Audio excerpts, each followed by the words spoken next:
La santé, c'est la richesse. La santé fait partie de la sécurité. Chers téléspectateurs, bonjour et bienvenue dans votre émission Notre Santé. Bienvenue à ce nouveau numéro. Comme vous le constatez, je ne suis pas seule.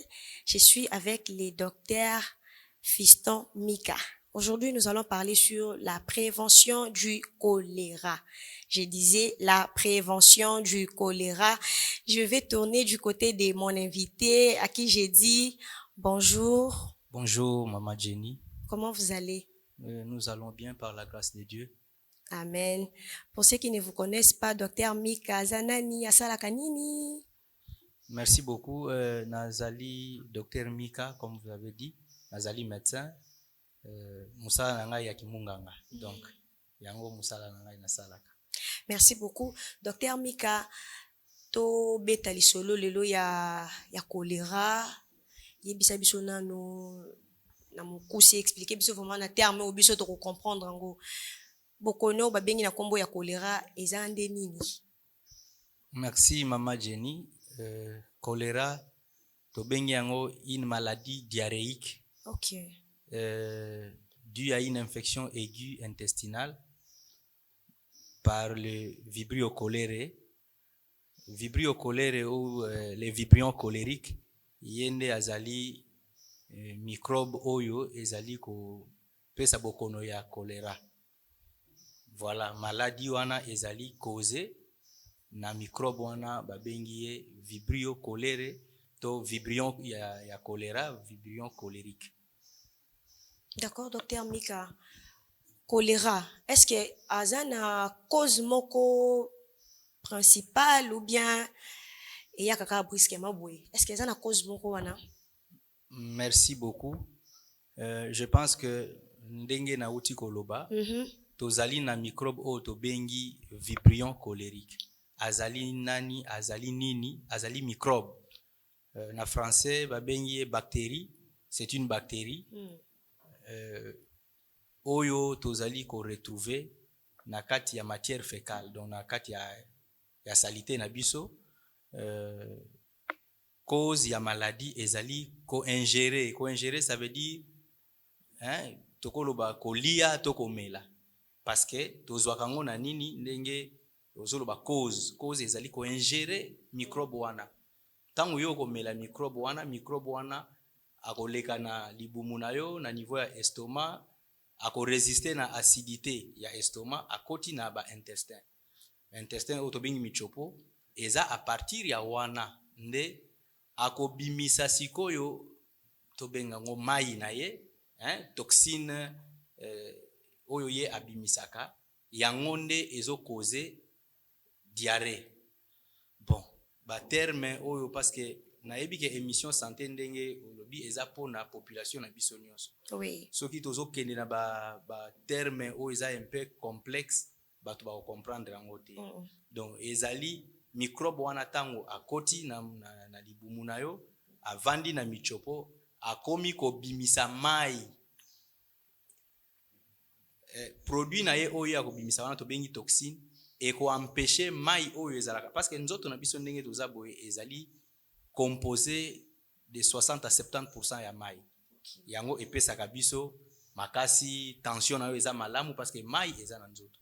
Siko microbe wana na niveau ya ba intestin ako bloquer réabsorption ya mai. Akomi ko favoriser kutu mai oyo eza na kati ya nzoto e banda ko bima. Donc voilà cause ya maladie diarrhéique. Tango mai wana ezobima ezosala yo diarrhée parce que ezana eloko ko kanga ngote okomi ko sumba ebele et puis mai na nzoto ezobima. D'accord, docteur Mika. Tango zosala diarrhée wana, une fois que naza peut-être déjà atteint na choléra, quels sont les symptômes ou directement na ko constater ou bien est-ce que diarrhée nyonso pe c'est dû na choléra ou bien il y a yango okomona vraiment qu'il y a la différence? Merci. Mutuna wana eza malamu ya kotuna est-ce que bokeseni ezali kati ya pulupulu oyo toza kosala ya choléra to na ba pulupulu mususu. Dit peut-être ya eloko na liaki. Oui, kolia eloko mabe libumu ekoki koleka. ba élément oyo ezali clé to phare ya koyeba déjà que oyo ezali pulupulu ya choléra. Premièrement ezali qualité ya mai oyo kobima. Ba na français ba bengi yango eau de riz. Omoni tango zolamba loso. Loso ezosala neti ebanda kobela mai nango wana ezalaka likolo. Omoni neti eza mwa pembe, neti eza mwa pulupulu ya choléra ezalaka lolenge wana. OK. Et puis ba musu ba oloba afécaloïde, donc okoyoka ngo solo ya salité normale te. Ah bon?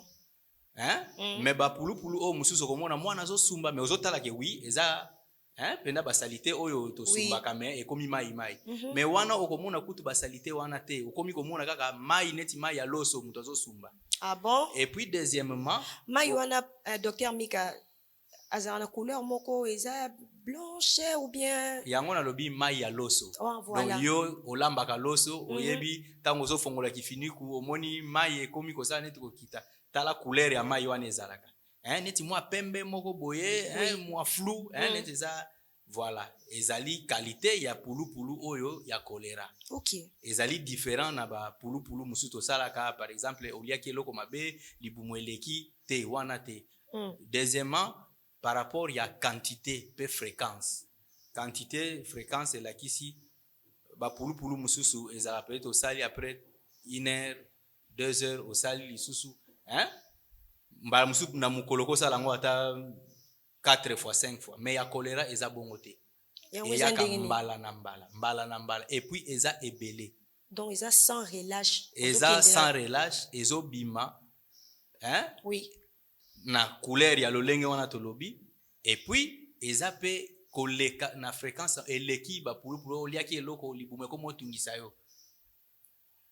Otuna kingai na ebite otuni ba signe no ba signe. Oui, ba signe mususu to ko relever eza nini.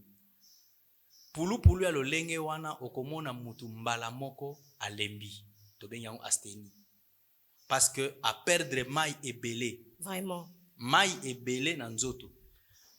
Misu na ye, omoni misu na biso ndenge eza boye. Soki mai wana ebibe omoni misu esa neti kokota.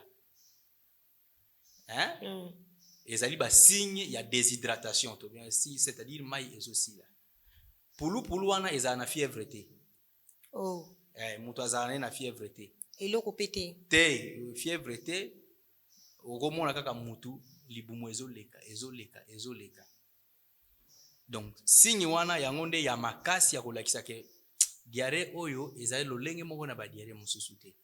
Mutu akondi na mbala moko miso ekoti na mbala moko mutu alembi akomi koyoka posa komela mai soif intense. Pona nini? Parce que ezali déshydratation intracellulaire. Déshydratation intracellulaire ezali mai ezouta vraiment na kati ya cellule ya mutu. Donc cellule nzoto ekomi kosenga siko mai. Mais ye maladi wana azo favoriser mai wana ezala na kati ebima. Donc ba signe yango na tangi pulupulu nanu ya couleur ya mai ya loso et puis ebele kolemba posa ya mai makasi soif intense. Ezali déjà ba signe o ezotalisa ke mutu azali na bokono ya choléra. Généralement ça prend combien de jours? Donc na normal na nous docteur Mika na l'équipe par exemple libumu ekoki ko durer un jour moko 2 jours bien siko ya choléra. Ça aussi un délai lelo na sali pulupulu wana lobi kuna ezali omoni na makambo tozoloba eza makambo ya santé oyo totangi oyo tomoni mais toyeba ke ata makambo oyo tangi ekosalema kaka ndenge bakomaki na mikanda te. OK. Mais au moins tokoloba oyo eyebani parce que na émission batu ba ebele bazolanda bayebi oyo ezalaka. Mais baka exception ekosalema parce que mokili eza pe na ba réalité oyo eza en dehors ya science. Surtout ça. Otuni ngai mutuna moko malamu. Kasi pona santé to pona kimunganga bokono ya choléra akopesa yo 2 jours te okokufa. Ah bon? Oui, en dehors ya traitement. Potango mai na lobi yango awa biso toza composé na 60 à 70% ya mai. Mai wana ekobima 10 litres, 15 litres, 20 litres. okauki. Terme musu babengaka collapsus. Donc misisa oyo etambwisaka makila ekokangama collapsus. Okokufa. Donc ezali parmi ba urgence oyo ya kosakana nango te. Boko na choléra okozala nango te. Oh nasali une semaine anda kuna choléra. Non, mais la cas sérum oral. Te baka ya sérum oral eza baka moko mineur ezali pe exceptionnel sérum oral c'est mineur mais awa nazolobela oyo penda mutu aza koleka libumu ya makasi. Donc 24 heures mobimba. Dans ce cas wana azana ba stade na epé lokola bokono mususu bien ba stade eza penda préciser te eza par rapport à gravité na lobi gravité na les cas sévères yango tozaka na ba cas peut-être mineur na ba cas sévères yango oyo ekosenga ke oyo tuni mikolo boni ekosala combien d'heures combien de jours. Donc en une journée donc en 24 heures soki solution epesami te mutu akoki kokende. Vraiment bandeko balandi bolandi malamu lolenge docteur Mika alimboleli biso pulu ya choléra eza lokola pulu nyonso te okoko résister nango 2 jours wana en tout cas mutu akokufa. J'espère que bozolanda biso malamu na bandako. Papa Mika yebisa biso mode ya transmission ya choléra ezalaka ndenge nini? Aza contagieuse et puis aza pandémie ou bien aza épidémie. Donc ba terme wana tolobela ngo mingi ndenge pena bokolo mikolo mono ils ont dirait épidémie hein. Merci. Mode ya contamination. Oui.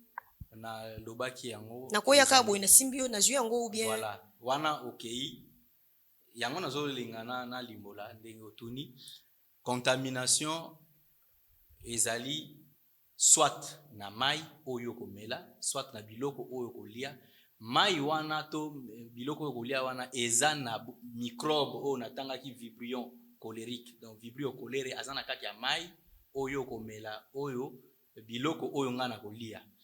Mais ndengo tuni soki na simbio okozwa choléra te bongo te hein okozwa choléra bongo te aza contagieuse te contagieux. Bon omoni terme wana pe oyo ezo utiliser ezali soki totikali na connaissance ya batu nyonso ndenge balobaka na ko répondre pe kama te eza contagieuse te.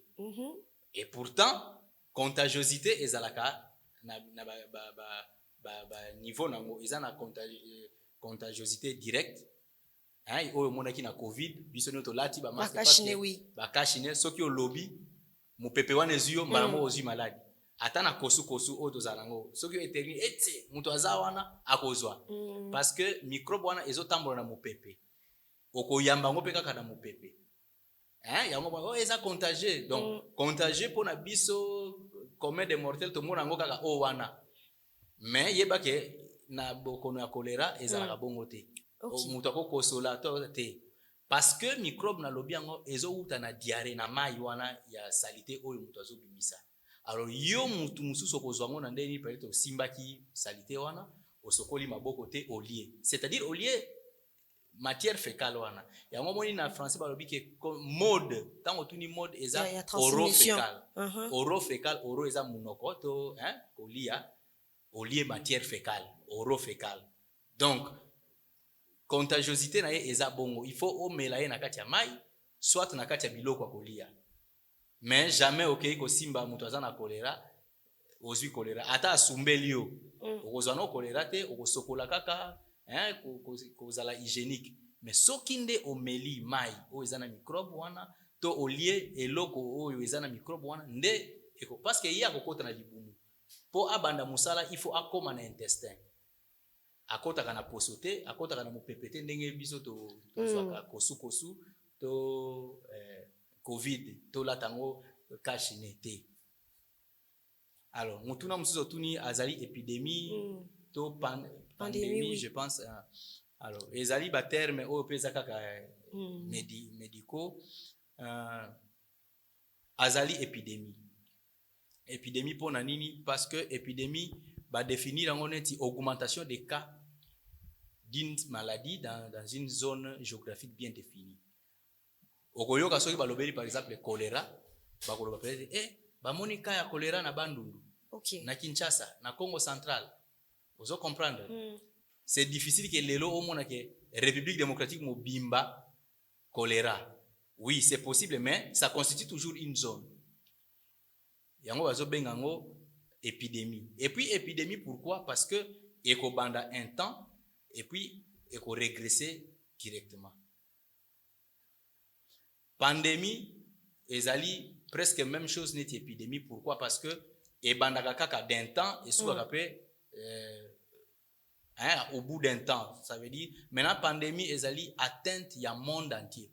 Pandémie veut dire le monde entier. Ah, ok. Tango komona neti COVID États-Unis, pandémie. Eza pandémie pour a frappé au même moment oyo ye abimi. Ok. Abeti États-Unis, France, Belgique, RDC, Angola, Tunisie, Cameroun, donc mokili mobimba, Japon, bazali frappé na virus wana oyo bimaki. Et puis soko tali ba recherche ebele ba pandémie souvent ezalaka ba maladie ya sika oyo ezobima oyo mokili yebi nanu ko maîtriser yango te. Yango basalaka pandémie etamboli mokili mobimba tango ba scientifique bakoya basaliki ba combattre yango a soit ekomi kozonga sous forme ya ba épidémie. Ozomona ekobanda kozonga sous forme épidémie emati après ba combattre ekiti. Même il y a un autre terme aussi baloba endémie. Okay. Endémie veut dire maladie oyo bovanda kanango ekoma nango ya bino. Poneti biso awa na Congo tozana maladie oyo ekoma ya biso. Atandenge tozo solo na boye soki tokeka na laboratoire babendi makila bakomona nango kuna.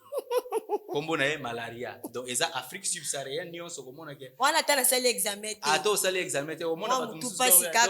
Na moni neti oyo eza malaria. Eza malaria. Wana eza endémie. Donc ekoma chronique. Okay. Ebanda kana kati ya bo vivaka nango. Jour ka ekobeta yo pe ozwi traitement na donc différence yango wana endémie aza maladie chronique oyo yebana oyo bovanda nango. Vraiment. Voilà un peu je ne sais pas ce qui na répondre na mutuna na yo te. Au répondre na motuna na biso papa Mika mode ya prévention pour na choléra eza ndenge nini avant répondre biso na yebisa biso pe nano est-ce que na RDC toza pe na ba ka ebele ya bokono oyo ya choléra eza déjà na ba zone oyo eza déjà ciblé biso toza ka na ignorance ou bien oui je pense que to bandana nini na mode ya prévention. Il y a prévention, oui, comme tozolo belepe prévention pour la choléra. Pour la choléra. Donc, prévention na bandi ke na lobi yango awa ezali maladie moko tozozwa yango na mai o tozomela na biloko o tozolia. Et surtout pendant ba moment oyo eyokani neti biso na Kinshasa choléra ezali. Ezali hein. Choléra ezali et puis tozana ba centre oyo gouvernement abongisa soki problème ya santé ya choléra et monani chaque hôpital oyo eza na kati ya Kinshasa bon chaque province eza organisé bisika oyo komona ka ya choléra po atanga bisika nazo sala soki na remarquer que malade oyo aza na choléra c'est vrai que naza munganga na ko soigner mais lokola politique ya santé ebongisa bisika oyo bato wana il faut ba vanda parce que surveillance na bango eza spécial. Donc directement il faut la transférer directement. Tango yo munganga o suspecté que o ezaka ya choléra mbala moko kanko kolo ya un centre aussi en Ngiringiri. Okay. Otindi ye kuna parce que kuna unité mobimba ezali organisé pona ko landela soin ya bandeko o ba lakisi bokono wana. Donc okoloba te po ndenge nga naza munganga docteur na chewa na bani ko soigner. Na ko sala ngo peut-être na bisika oyo l'état abongisi ba structure abongo te naza en province naza na mboka mobo ina constater que maladie oyo aza na choléra ngai en tant que munganga na connaissance nanga na ko soigner mais lokola politique sanitaire ezo obligé baka wana ezala répertorier parce que ça ba statistique après il faut baye batu combien ba belaki batu combien ba kufaki quels sont les moyens qu'il faut renforcer peut-être dans le système ya santé yango gouvernement azana posa ayeba batu boni ba beli batu boni ba kufi batu boni ba biki po epesa bango pe makoki ya ko protéger population na ba moyens oyo zo benga sikoyo tolo ba moyens ya prévention. Quelles sont des stratégies où il faut mettre en place pour éviter baka ya ba décès mais ce qui peut totali que peut-être basali malade babelaki 100 mutu moko to mibale bakufaki. C'est déjà une bonne chose. C'est vrai que ça batu bakufi, mais c'est déjà une bonne chose au lieu que sur 100 80 bakufi. Tu vois, donc population ils ont un risque makasi. Alors gouvernement a kocha en place ba stratégie, mais pona yo mutu oyo zo landa peut-être information yo ozananda ko constater déjà que ndeko na yo asali diarrhée wana to na quartier bo remarquer que mutu songolo na famille wana asali choléra.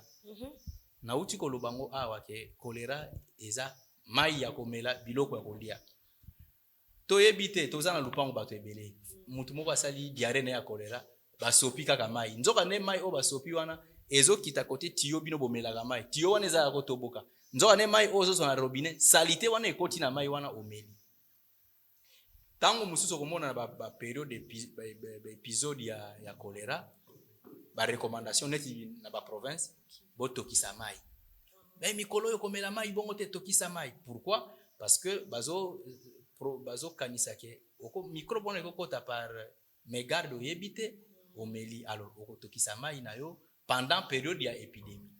Mais de manière générale ou de manière consciente mutu na mutu il faut ayebaka eloko nini azolia eza ya kobela eza ya mubesu bilia liapeleki biso. Voilà, bimela mela pe ndenge moko bimela mela. Donc yango moni ke régie des eaux asalaka makasi a traiter mai na ye bien tango otindela bino aboyi ba microbe kota na kati aboyi po population mobime ko kufa kaka pona mai. Yango moni ke bango basala musala bango kitoko ko boya ke microbe songolo ba tiyo tango ba kota tiyo epasuki régie des eaux ya ko changer parce que ayebi ke tiyo oyo ko toboka oyo ekokotisa microbe population ekokufa. Donc la prévention eza ko éviter tout ce qui peut entraîner ces germes là na kati na yo. Mela mai o eza peto lia biloko o elambami malamu. Pendant période ya Covid, so ozana plutôt ya choléra, so ki ozana ndeko o asali bokono wana oko bokozala libota mobimba. Tango ndeko asali ba diarrhée wana, il faut bo sokola malamu. Nzoto, ndaku, maboko, surtout maboko. OK. Toujours l'hygiène, c'est ça l'hygiène. Donc, il faut propreté makasi. Eza ko prévenir bokono wana ekota na kati na yote. Donc, moyen ya ko lutter contre yango eza hygiène. Kozala très hygiénique et ko éviter ko mela mai bimela mela. Merci beaucoup. Papa Mika, merci ne bandeko balandi ya Avignon TV. Na bandi ete bolandi malamu ndenge Dr Mika alimboleli biso pona bino ba utu kozwa biso na katikati ya émission to yembaki lelo Dr Fiston Mika tozolobela prévention contre choléra. A expliquer ki biso choléra eza nini, ba lutte ya ba prévention nango eza nini. Okolanda émission na biso na YouTube, okolanda ngo na canal TNT na BlueSat, nzambe a pambula yo.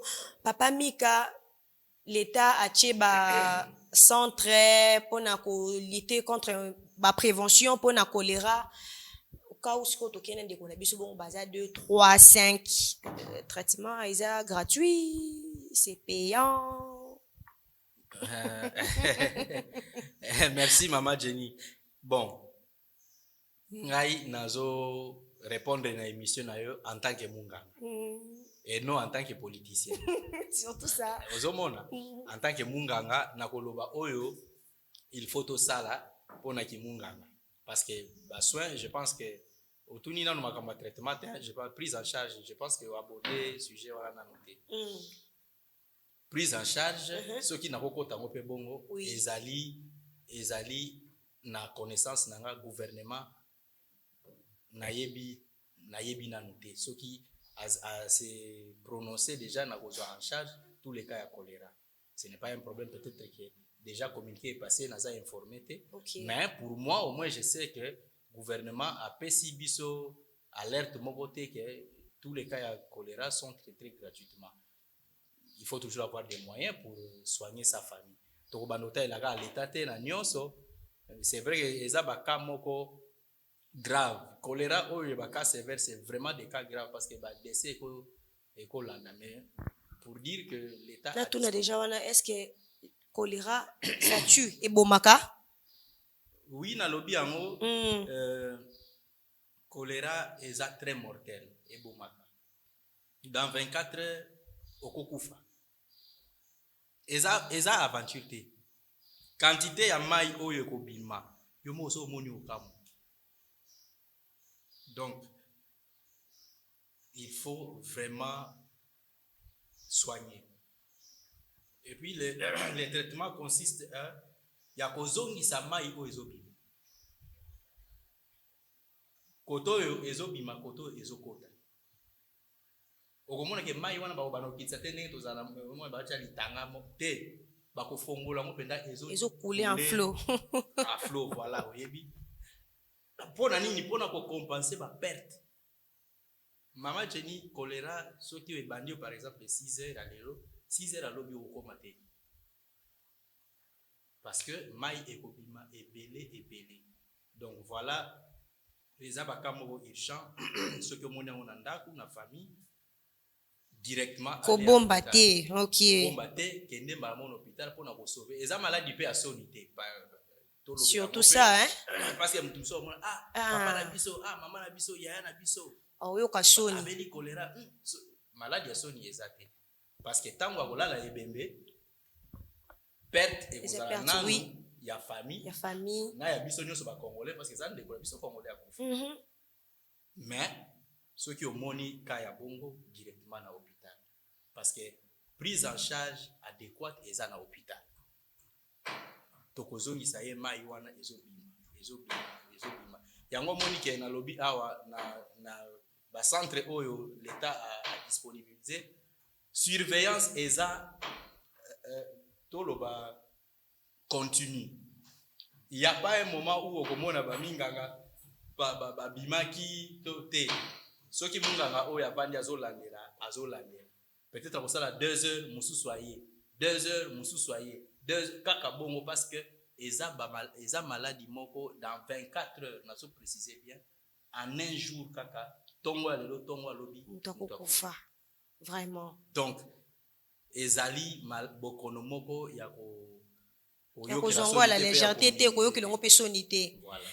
Papa Mika, si ça ne dérange pas, est-ce que ba centre wana o eza spécialisé pour na bokono ya choléra koki pe kotangela biso yango par exemple to miyebelaka au cas où na moni yango boye na indiqué déjà ndeko nanga o leto kende susu de gauche à droite te. Bon les plus connus eza na Kankokolo, eza centre mo eza na ngiri na zobosa kombo. Je crois bien à Vijana, si je ne me trompe pas. Donc, le centre wana bangonde baza prêt à koyamba. Pour l'instant, à l'hôpital général, qu'on a noté, hein? Bon, naza na connaissance na hôpital général te, étant donné que yé à hôpital général, souvent on peut avoir une unité oyo yamba, mais à ma connaissance na lobby oyo naza na boyebi nango. Vraiment, merci beaucoup, Papa Mika. Tozo kende ko chuter vers la fin de notre émission. Un mot, un conseil. Na yebi ke ezana bande ko bazolanda biso bata tembe bazala kaka Papa Mika azoba makambo wana wana makambo lokuta choléra ezana ngote eza wapi comme ala uni boye peut-être ezomona na te mutu atembe wana azolanda biso na ngonga oyo azodute nango nanu ou bien basine wana monaki yango déjà ebandi eza peut-être na 30 à 40 minutes 1 heure du temps alors bino ça va passer et oleka nango peut-être na liaki ka eloko mabe azodute malgré basine ba symptômes nyonso pesier mais ye a douté na kaka je ne sais pas or que balobi ke ebomaka.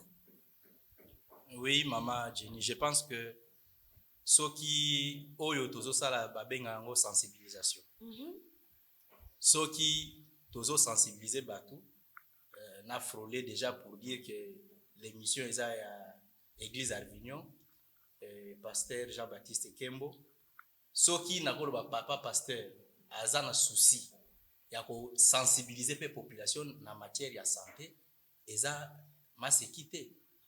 Parce que ye aza pasteur akolo bate na lesa batu kaka na molimo habité batu pe na musuni bazwa pe boyebi ozomona yango tango batu bazo s'organiser pona ko pesa bateya na kosensibiliser population ezali eloko moko mutu oyo aza na conscience akoloba ya solo seke makambo minganga balobi ezali pona bolamu na biso n'empêche oyo akocha tembe akozala confronté na problème ye moko parce que mabende soki balobaki te makambo na bango lokuta wana biso babandi lisusu. Oui, mais par exemple makambo ya lokuta ba résultat eza na terrain tangu mutu akokufa nde okoyebaka eza solo.